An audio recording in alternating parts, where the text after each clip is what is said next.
Épisode 0. Bienvenue dans le cycle 2, Habiter autrement. Bienvenue dans la radio des récits vivants. Voici le cycle 2. Après un premier parcours consacré au seuil, aux fractures, aux tensions, aux récits inhabitables, aux paroles qui réouvrent et aux formes qui soutiennent, une autre question apparaît.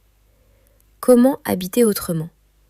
Non pas seulement comprendre ce qui se fissure, non pas seulement reconnaître ce qui ne tient plus, mais apprendre à vivre, à sentir, à parler, à choisir, à se relier autrement dans un monde saturé de récits, de formes, de sollicitations, de rythmes imposés et de langage appauvri. Le premier cycle cherchait surtout à discerner.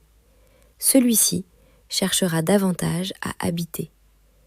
Habiter une limite, habiter un rythme plus juste, habiter une parole moins automatique, habiter un monde brouillé sans se dissoudre en lui, habiter une présence qui ne soit ni fuite, ni dureté, ni adaptation sans fin.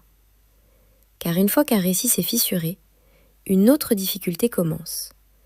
Il ne suffit pas de voir, il faut encore apprendre à vivre autrement à partir de ce que l'on a vu.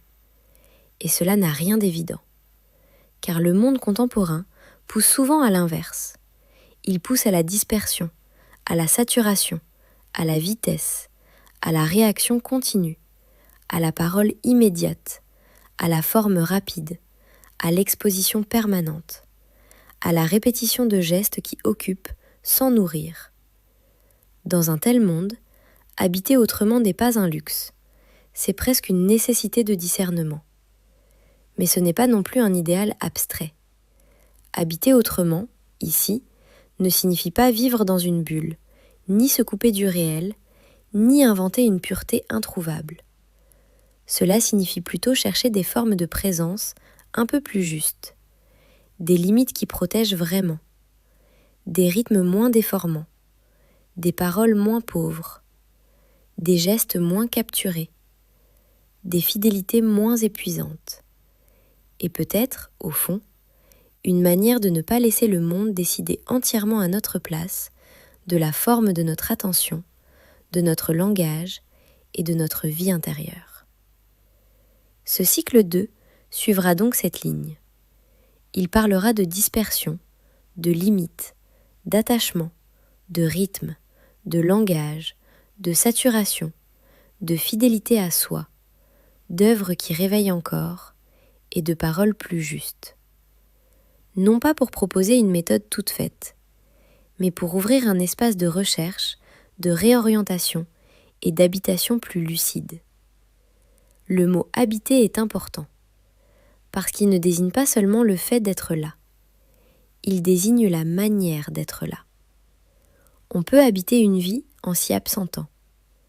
On peut habiter un langage en répétant des formes mortes. On peut habiter un lien en s'y réduisant. On peut habiter un monde en se laissant entièrement configurer par lui. Et l'on peut aussi, parfois, commencer à habiter autrement, avec un peu plus de présence, un peu plus de justesse, un peu moins de dispersion, un peu moins de mensonges intérieurs, un peu plus de discernement dans ce que l'on laisse entrer, dans ce que l'on continue, dans ce que l'on nourrit, dans ce que l'on protège. C'est cela que ce cycle voudrait approcher. Pas une perfection nouvelle, pas une reconstruction spectaculaire, pas une sagesse de surplomb. Plutôt une manière de chercher, dans les conditions d'aujourd'hui, comment vivre sans se trahir entièrement, comment tenir sans se durcir, et comment laisser encore émerger des formes habitables de présence. Si le premier cycle aidait à reconnaître les seuils, celui-ci cherchera davantage à accompagner ce qui vient après. Ce moment où, une fois le regard déplacé, il faut encore apprendre à vivre avec un autre rapport au temps, au langage, aux formes, aux œuvres, aux liens et au monde. Bienvenue donc dans ce deuxième cycle. La traversée continue, mais elle change légèrement de régime. Il s'agira moins ici de constater ce qui se fissure que d'approcher ce qui pourrait devenir plus habitable. C'était l'épisode 0 du cycle 2 de la radio des récits vivants. À bientôt!